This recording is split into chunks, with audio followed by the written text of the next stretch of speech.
కాంగ్రెస్ వాళ్ళు చేయనంటున్నారు, బీజేపీ వాళ్ళ దగ్గరికి వెళ్ళాలి. మాకు అన్యాయం జరుగుతుందండి. బీజేపీ వాళ్ళు చేయనంటే కాంగ్రెస్ వాళ్ళ దగ్గరికి వెళ్ళాలి.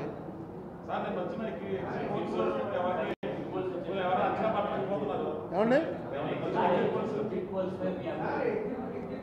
మీ అందరికీ, ఎందుకంటే మీరందరూ ఇందులో నిష్ణాతులు కాబట్టి మీకు ఎందుకు టెన్షను, నాకెందుకు టెన్షన్?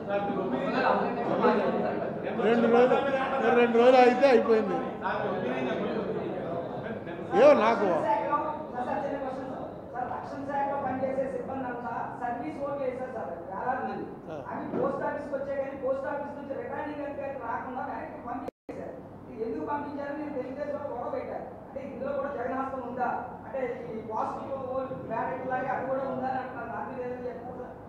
నాకు ఇప్పుడు దాకా ఈ సంగతి తెలియదు. ఏమో నేను పేపర్లో చదివింది అయితే చంద్రబాబు నాయుడు గారికి అనుకూలంగానే వచ్చింది హైకోర్టు తీర్పు అని చదివాను. వీటిలో ఏవో పోస్టల్ బ్యాలెట్లో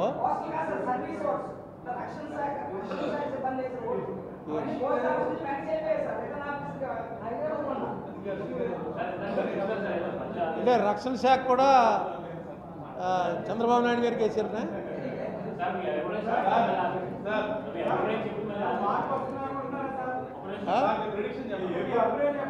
అవునే ఇప్పుడు నాకు నేను 10 ఏళ్ళలో 2 గవర్నమెంట్లు చూసాం.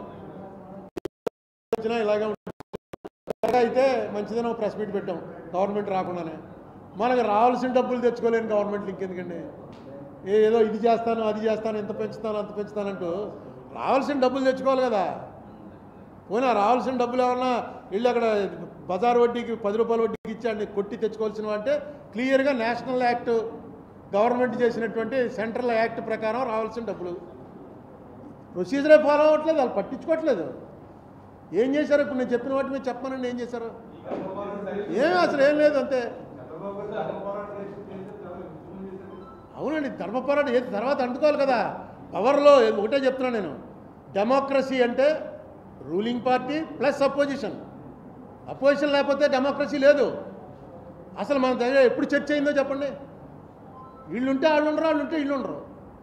మీకు అదే తెలంగాణ అయింది 2వ సెషన్లో 3వ బ్రహ్మాండంగా రేవంత్ రెడ్డి కేటీఆర్ దెబ్బలాడుకుంటున్నారు, మాట్లాడుకుంటున్నారు. హరీష్ రావు మాట్లాడతాడు, బట్టి విక్రమార్క మాట్లాడతాడు. ఇక్కడ కూడా అలా మాట్లాడుకునే పరిస్థితి ఎప్పుడు వస్తుందని చూస్తున్నాను. అసలు వీళ్ళు వస్తారు, అందరూ ఎవరు లేకుండానే గిలిటిని కొట్టి అన్ని బిల్లులు పాస్ అంటారు.